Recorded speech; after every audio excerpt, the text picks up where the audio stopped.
Já, ég er komin hérna inn í gamla lund við Eiðsvöllinn og hér er nú sitthvað að vera.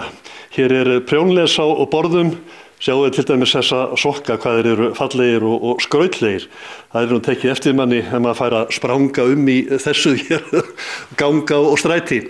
En ég fór að velta fyrir mér hvað stendur eiginlega til. Þetta eru líka aðeins minni, þetta er hér í öllum stærðum.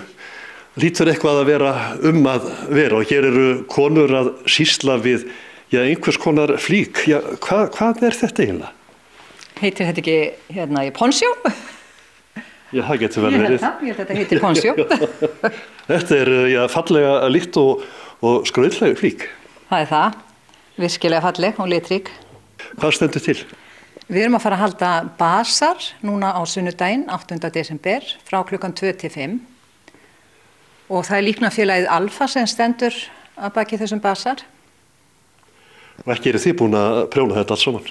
Nei, ekki meiri hlutan að þessu. En þetta kemur víða. Það eru nokkra konur sem hafa verið mjög trúfastar og komið hér á þriðjudagskvöldum og prjóna með okkur. Og síðan höfum við fengið bara sent víða að. Mikið bara konur hér úr nágranninu og eins bara frá Reykjavík og sunnan. Hvaða félagskapur er þetta? Líknarfélagið Alfa er nú gamalt, þetta var upphaflega kvenfélag eins og er oft í kirkjum. Það var stofnað árið 1926 af konum sem voru í aðventistasöfnunum í Reykjavík og hét á systrafélagið Alfa. Svo þegar við fengum þetta hús hérna til umráða þá vildum við hafa líknarfélag því við viljum gjarnan láta gott á okkur leiða fyrir samfélagið. En við vildum nútímavæða þetta og bjóða karlmönnum að vera líka, þess vegna köllum við þetta líknarfélagið Alfa en ekki systrafélagið Alfa. Ekki hafa nú karlmenni komið hér að verki við að prjóna. Nei, því miður, það verður lítið við karlpenning hérna. Þetta, má finna hér mörg listaverkin. Reiknum nú með að þetta seljist allt saman og komi inn einhverjir peningar. Hvað ætlaðu að gera við peningana? Við ætlum að hjálpa þeim sem minna mega sín fyrir jólin, hérna á Akureyri. Þannig að fólk getur leitað til okkar, beint. En svo höfum við líka starfað í tengslum við fjölskyldudeildina á Akureyri. Og sem sagt þær hafa bent okkur á einstaklingar sem eru þurfandi fyrir jólin. Þið eruð að vinna til þess að hjálpa þeim sem eiga kannski svolítið erfitt fyrir jólin. Finnið þið fyrir því að fólk eða fjölskyldur sé svolítið þröngt í búi? Já, við gerum það. Við fundum verulega fyrir því fyrr að við gátum nú sem betur fyrir hjálpa talsvert mörgum og vorum mjög þakklátt fyrir þá sem komu hérna á basarinn og studdu okkur. Og við höfum gert þetta í formi svona gjafakorta í Netto.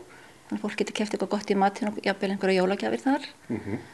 Og já, það er víða þröngt í búi. Þetta eru erfiðspor fyrir fólk. Þeim fólki finnst erfitt að koma og biðja aðstoð og það er bara ólíklegasta fólk sem þarf hjálp. Er það ekki svona svolítið gefandi starf að vinna og vita það að hugsanlega gefið þau svolítið ljós í einu heimili þar sem er hugsanlega erfitt? Jú, vissulega er það. Og maður hefur sjálfur hér áður fyrir verið í svipuðum sporum þannig að maður skilur fólk mjög vel.